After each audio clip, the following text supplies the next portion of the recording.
Hey there, honey bunnies. Welcome to episode 53 of the Sovereign Storytellers podcast with your host, Michelle Wolf. Today, let's talk about holding space for many. To give credit where credit's due, I heard this concept listening to Patty Lennon, Lennon, pattylennon.com, Patty.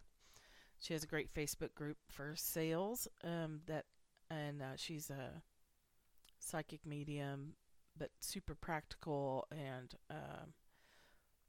actually just has been more public fairly recently about her intuitive skills, her ability to get information from those who, I was going to say the other side, but those who have gone before us. So I was listening to one of her webinars, and she was talking about how when she is open to receive information from the other side, that listening state that a lot of us open the door to when we're doing our healing work with people. Coaches do it too. Therapists do it. There's just a state of mind that you kind of step into, making yourself available, being fully present. You hear that referred to as holding space, setting your own, problems or thoughts or whatever. Anyway, just showing up to sessions or groups or to teach as an open conduit, holding space for whatever needs to happen. Which is a wonderful state of being when you're comfortable with it and you trust that whatever happens, even if it doesn't look like the way you'd like it to or the way you expected it to, let's put it that way, that it's perfect. You just assume everything that happens is going to be perfect and you can trust that. And it's very easy. When I do my clarity sessions with people, and you can read about that on the website,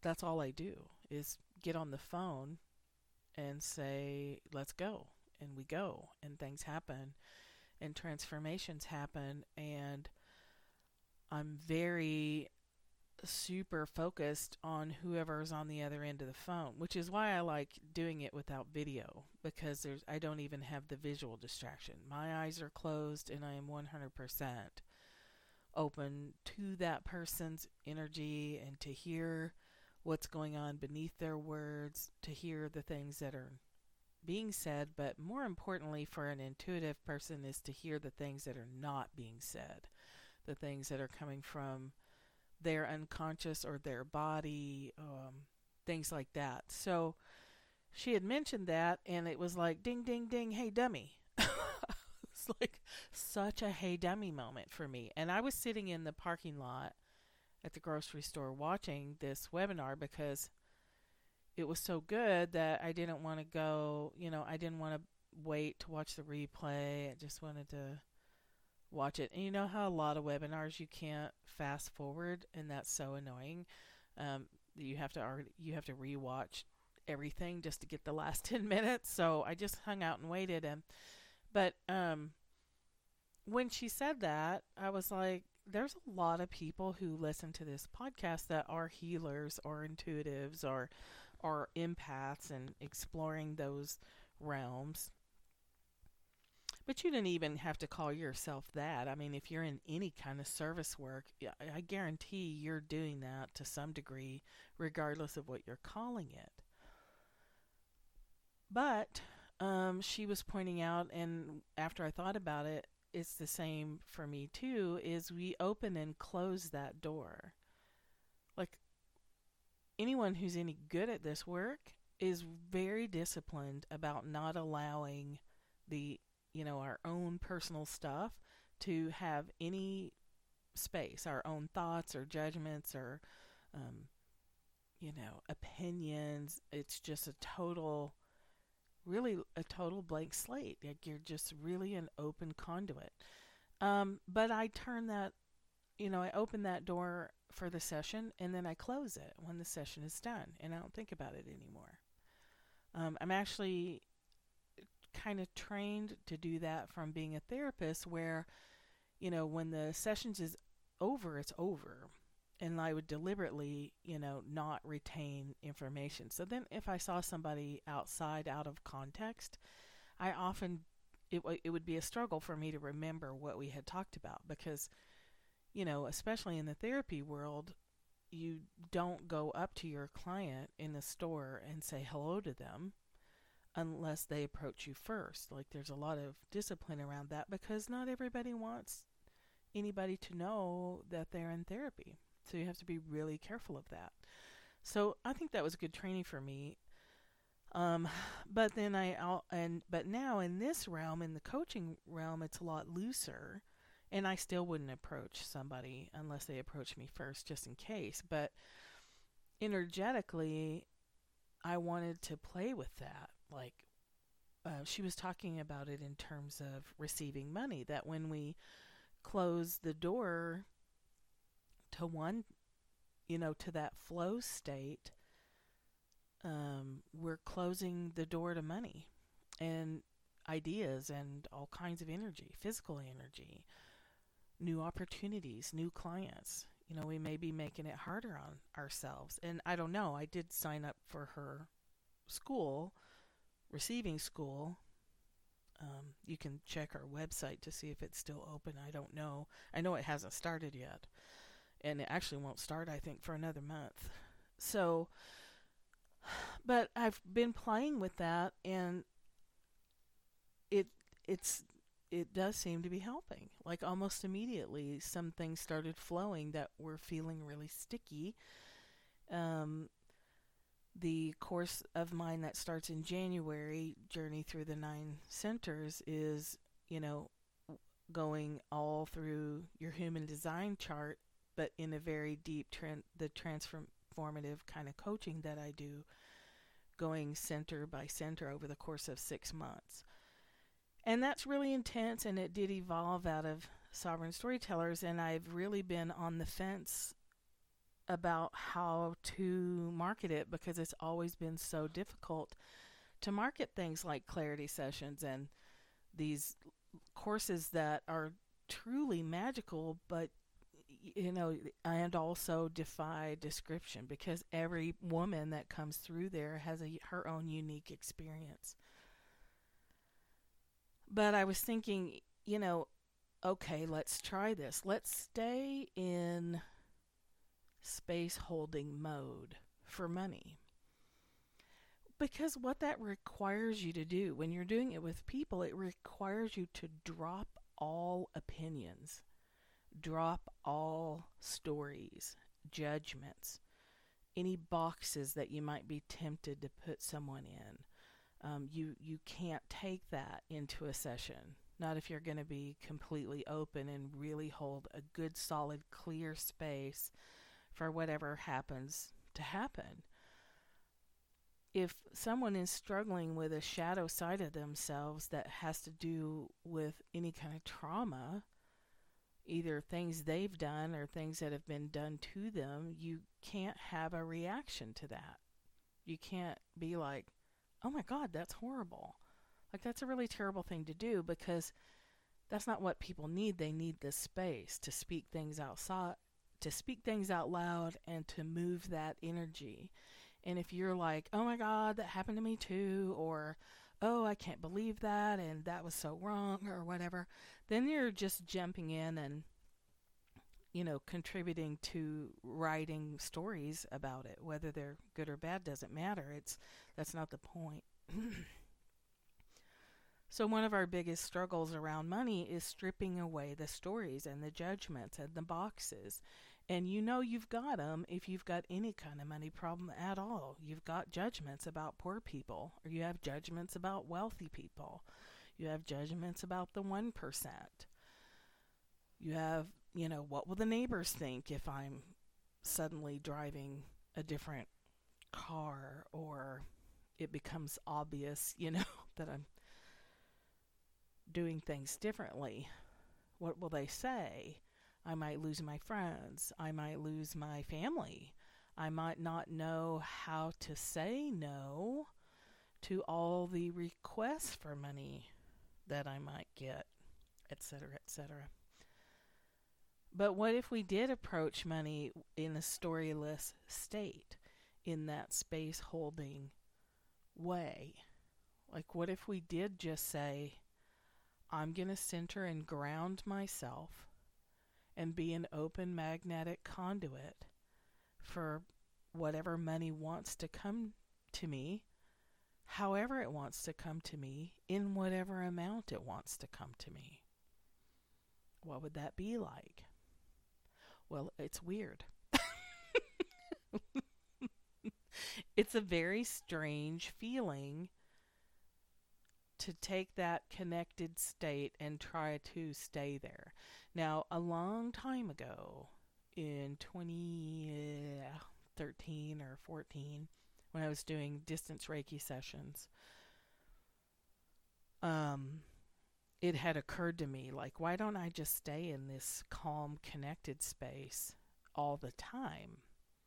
Well, and of course I didn't practice it very long, and I had completely forgotten about it until she said, that on that webinar, and I was like, hey, whatever happened to that bright idea that I didn't implement longer than like 2 days? But we don't do that because we are still thinking of that state as being external. Even though it's internal, it kind of feels like your job. Like, from 2 to 3 p.m. I do my job with client what's her name. From 4 to 5 p.m. I do my job with my client what's his chops. It's turning it on, turning it off, but that's keeping it external. I hope this is making sense, because it occurs to me that in a way, by stepping in and stepping out, we're saying that this is a thing. It's a thing I do, but it isn't me. But of course it's you. How can it not be? It's only shifting consciousness and awareness from one direction to another. So I often say, if you're looking, wherever you are right now, if you look to the left, you can't see what's over on the right. You have to look to the right to see what's over on the right. It doesn't mean the right side of the room doesn't exist anymore, but you're not aware of it. You're not looking. Unless you're aware of it in that sense of being aware of what's around you in that non-visual way, that more using the body as a tool of awareness or an instrument of perception. But if we think, well, I can only be in that state when I have a client, and it's not always clients, if one of my family is upset and needs to be listened to, I just shift right into that state. And now it's as easy as breathing. I could do a clarity session on, at a bus station, and that would not be hard at all. But I've been doing it for a super long time. And yet still thinking of it as a thing I do, not who I am. We don't, we don't breathe by appointment. We just breathe. Breathing is vital to our life. It's vital to being here. It's actually required. You have to breathe if you want to stay here. But shifting our consciousness could, in theory, I think, be that simple. Because all it is turning off the story generating part of your brain. Setting it aside. If you can set it aside for a client, then why can't, then this is not logical that we can't always set it. We don't need it. When we do need to classify and categorize, we know, and Eckhart Tolle says this, you You use your mind to pay your bills and make travel arrangements and, you know, do the mechanical things of life, go grocery shopping. Other than that, your mind is just there. You're not engaging with it. You're not engaging with the stories. So this really has been, related to that experience I had in Paris, a year and a half ago, March 2018. If you want to hear the details on that, go back in the earlier podcasts and there's Paris is in the title. I don't remember the exact title, but and just in brief, it was this moment that's never fully gone away where I heard my thoughts as like a separate soundtrack, like the narrator voice that we have. I heard it loud and clear, and it freaked me the fuck right out. Like it's not like I didn't know that voice was there, but to hear it like there's someone else literally in your head with you was quite a shock. Michael Singer talks about that in The Untethered Soul. And his is the only book really I found that describes it in the same way I experienced it, as a very big shock to my system. And something that I really, questioned my sanity about. But it's never really gone away. And now that I've done more thought work of catching those thoughts, of pushing against, or choosing and picking and victim thinking and things like that, it's just even more clear. So if we choose to maintain that space holding, it requires you to shut your story center down, which means that we can. Isn't that interesting? Beginning meditators always say that. Well, but I keep thinking, and I keep getting caught up in the stories, and I keep blah blah blah blah blah, and I'm thinking, and I'm assessing, and I'm running in circles, and it's like, yeah, that's fine. Keep meditating, and you'll get the distance you need to understand that you don't have to do anything about that. It's just going to always be there. But I was telling my mom or somebody last year that I used to say that it would always be there, but what I'm finding out that it's not. It's so quiet, you can barely hear it. And then in thinking of this, it's like, wait a minute. I can and I do turn it off when I'm running a group, when I'm talking to a client, doing any kind of session. That story part is turned off. It's not allowed in that space. It's sacred space. So I'm super disciplined about it. But then why do I turn it back on? Is so striking to me. Like, if we can turn it off then, we can turn it off always. And so why are we allowing ourselves to chase our own tail with our thoughts? Why are we allowing that to go on? How come we're not making the connection that, wait a minute, if I can turn it off to be with a client, then I can turn it off whenever I want to. I don't have to chase my tail. I don't have to, when something goes wrong, remember every millionth thing that ever went wrong and compound the issue until I just want to scream. I don't have to do that. If I can turn it off to hold space for you, why am I not turning it off to hold space for me? Why am I allowing the voice of this tyrannical voice to have that kind of impact on me? There is a choice there. And I think that's the end of victim thinking for me, is recognizing, like, wait a minute, I've been doing that by choice with my own power for years.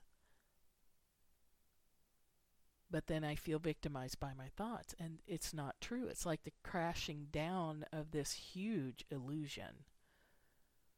I can't stop thinking about, I can't stop worrying about. Well, that's bullshit. because I can stop thinking about and I can stop worrying about when I'm on the phone with a client. Do it all the time. I'd like to do it more. Visit the website.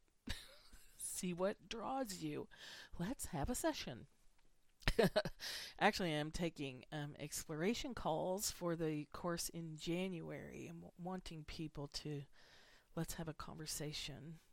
If we've never worked together, we probably need to have a little conversation before you jump in on that. But, so I've been lying to myself all these years and thinking it's outside of my control. And thinking that that the goal is to learn to just let it do the cha-cha in the background, but ignore it and not let it stop me, which I'm there. Like, I don't let my voices stop me. They can still trip me every now and then, but they don't stop me. But this is like another layer of that. Like, whoa, hold on. It's always been in our control because we do turn it off in a crisis. I know you've had this experience where you're clicking along and you're like doing the thing that we do. Somebody calls and somebody had a car wreck or somebody had a baby or somebody whatever, and all of a sudden everything that you were thinking about is gone right out the window. Nothing is in your mind except the news that you just heard, good or bad. You stop it, you turn it off, it goes away. And then we forget we have that power, and then we run around and feel, beat the shit out of ourselves with our thinking.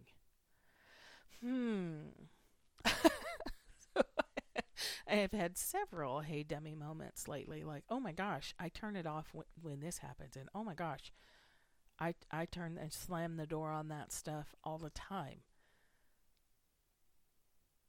And what would happen if I did it with money? What would happen if I let the energy of money, the energy of abundance, of wealth, of resources, provision, whatever you want to call that, what if I let that concept dissolve truly into just another energy? Really strip all the words away from it. Because I don't know if you've noticed, but all the storytelling we do about money is not working. It's not working. I am not any richer because of all the analysis and the stories.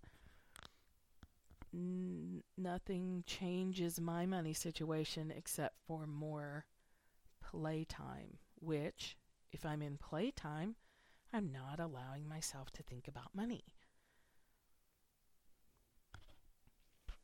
Do you see? Is this making sense?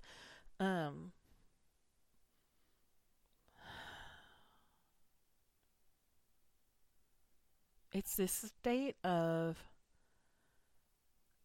or what I feel is on the edge of my awareness, is a state of freedom that I've intellectually known existed and maybe have had moments of, but haven't been in conscious choice about.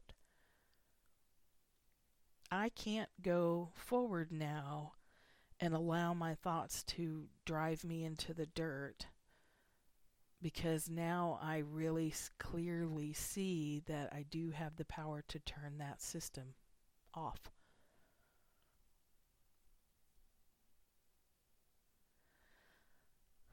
So where's that for you? Where are you able to set everything aside and have a thoughtless space to be thoughtless? Do you do it with your kids? Do you have a time with your partner where you set everything aside? I say this all the time and have for years and years and years when I'm guiding people through just, getting together, opening a group or whatever, the meditation of, set your thoughts aside. You can pick them up when we're done. What if we just don't pick them up? What if we set them aside? And when we feel like, oh, I need to go back to worrying so that I can generate the chemicals that create my familiar bad feeling so that I can feel like everything's normal and safe, which is probably the biggest illusion ever. What if we just don't pick it back up? What if we hold space for a client, setting everything aside, all our mental chitter chatter, barkity bark bark, and we just don't pick it back up again? What would that be like? I've been practicing it for about a week, and I can tell you it feels pretty goddamn good. Pretty good to feel the habit of, what if I can't make the house payment? I'm leaving for Paris and I still don't have as much money together to take care of everything. What if I just don't do that? So I haven't been. I'm like, I don't know. I guess we'll know. I guess we'll know later. All the worrying about it never changed it, so why not try the opposite of not worrying about it? Oh, it's not here. Oh, okay. What do I need to do today? Do I need to wash the dishes? Do I need to go take care of the twins? What's on the agenda today? And the siren call of the worry that leads to depression or whatever your familiar bad feeling place is, you just don't do it. Just make a conscious, empowered choice that particular set of thoughts has never done you one bit of good, so just don't do it. Hold space for yourself. Instead of worrying about money, step back and hold space for it. We don't have any expectations, or I hope you don't. If in that case, you probably need to book a session and do some coaching with me if you have expectations for your clients' outcomes, because that will not get you anywhere, and it won't get them anywhere either. What if we took all our expectations and demands off of money? Think about, make a list of everything you expect money to do for you. You expect it to make you happy. You expect it to make life easy. You expect it to give you freedom. You expect it to, feed you differently, to clothe you differently. Like, it's so disempowering. When we call our power back from money, all what that means is we're taking our expectations off money, and so let's just take them all off. It's not working. It's not working. It's exhausting to put yourself on hold until the money comes. Well, I can't because the money's not here yet. I can't do the thing. I can't wear what I want. I can't go where I want because we have all these stories we love to tell. So maybe we just quit it. What do you think? How about we just knock it the fuck off? What about that?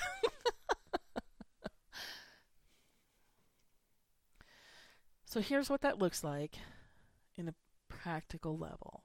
If you are already a coach or a therapist or a healer or a doctor or whatever you do, you're used to already, I hope, setting your stuff aside before you go talk to a client.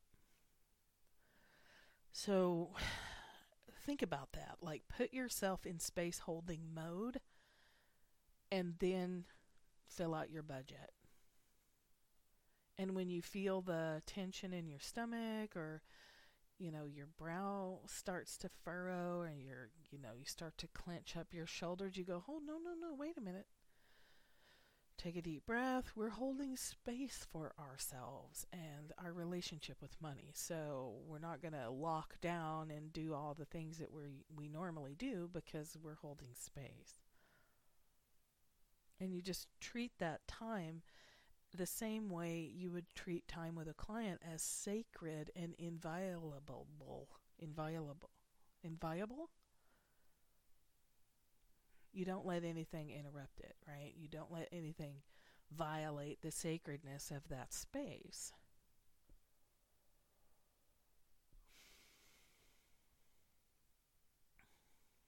And it's a matter of hearing those voices and saying no, which means you can't stay in victim thinking. Because if you can turn your thoughts off in one place, you for goddamn sure can turn them off in another place. You've already proven it to yourself. So if you choose then to allow it, then the deeper questions come of, why am I addicted to feeling like crap? What is the hook here where I think I have to live in my familiar bad feeling place? Why can't I move to a different feeling place? Why am I not letting myself move to a different feeling place? The answer to that question is usually familiarity. We're stuck on it because it's what we're used to.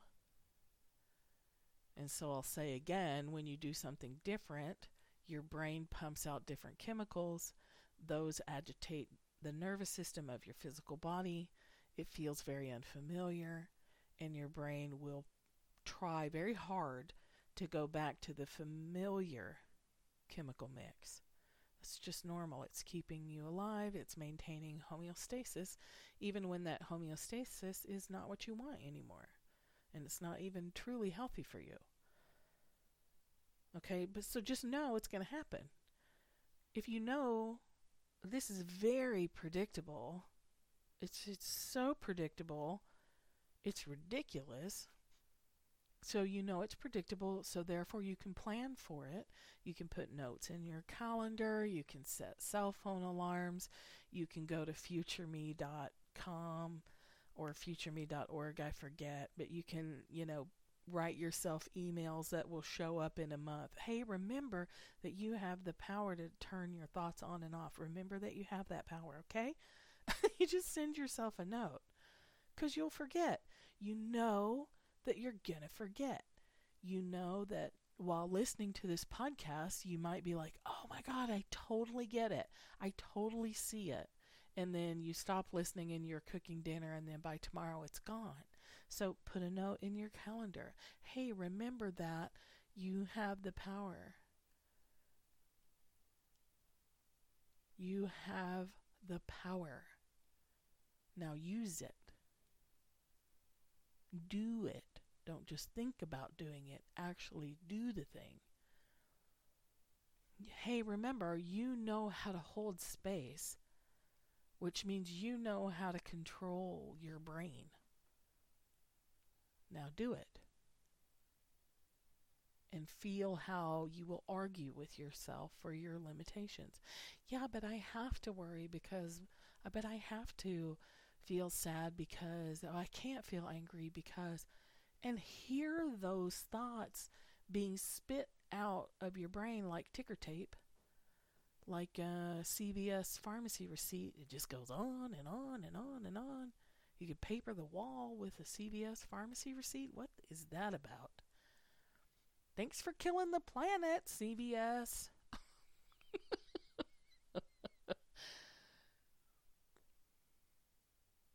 Wake up. Own your power. Make your choices. And then use that power to exercise your choice. To exercise your choice to exorcise your bad habits, your bad thinking habits. Stepping back and letting money come to you however it wants to come to you. Through the structures that you have set up, and through structures that can, doorways and pipelines that can open when you stop trying to make it happen. When you stop trying to, carve the door out yourself with a penknife or kid scissors, whatever you've got laying around, right? We're like pounding on the door, we're trying to open the door, we're yanking on it, we're trying to even find a damn door. Just drop it. Hands off the wheel. For real, like it's not a cliche, like really hands off. Because your hands on aren't doing it. It's not doing anything except wearing you out. making you feel bad, making you look tired, feel tired, and all that stuff. So we've done everything else right. We might as well try this. Might as well give it a shot. We've got nothing to lose. When you start taking your hands off the wheel, you might be, as I was, really horrified by how controlling you've been around money. How graspy, how schemy, how yucky, sketchy, desperate, whatever, clingy, clawing. All the yuck energy we feel about money when we've really viewed it as something that we have to get. We have to go get it. We have to make it happen. It doesn't work. So, try letting go of it. Try holding space for yourself, the same way that you would hold space and listening to the space for what wants to happen next. I hope that this is making sense. I'm just winging it like I always do on the podcast, so apologies if I, wandered around a bit. But I'm really speaking to the part of you that doesn't need the words anyway. So, and I'm sure, people don't continue to follow me if they need things to be structured linearly, because I just don't. But let me know what happens. And you're not doing it in order to make money, right? Because we know if we do the if this then that, if I do this then I'll get the money. We know that doesn't work, right? That's just another mind fuck. It's just another tap dancing mind trick we do to ourselves. Can you care about yourself enough to stop torturing yourself mentally? Can you care about yourself that much? Can you respect yourself enough to say, damn it, if I can hold this clear, beautiful space for a client, then certainly I can give that to myself. It's long overdue. Self-respect. Talk about self-care. Hold space for yourself. Give yourself that gift and see what happens. Let me know. Patreon.com/MichelleWolf11 gets you a lot of contact with me at the $33 level, and that's going to be increasing. I'm putting the time that I spend in there because this to me looks like an out away from Facebook. You can join Patreon and get access to a lot for just $3 a month. If you come in at the $33 level, you get the daily money group, which reminds me I need to do that today for them. It's on Voxer, and I walk people through the one command for wealth every single day. And then we have a monthly Zoom get-together, and then I do a monthly distance healing session with Forest Reiki using an energy blessing wheel for you. There's going to be more live streaming. We have a book club, book study coming up. Tosha Silver's book, It's Not Your Money, which actually, come to think of it, fits right in line with what's happening in my head about this space holding thing about money. Further surrendering. Further letting it be whatever it is, and me just be the space, be the eye in the center of the hurricane of life. Just be the center, calm, space holding conduit person that I actually love to be.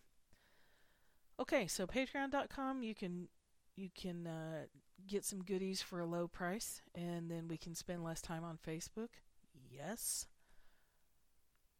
And then thatmichellewolf.com if you want to book a 15-minute chitty chat to see if that's going to be a good fit for you. Let me know. It's very intense. It is 6 months.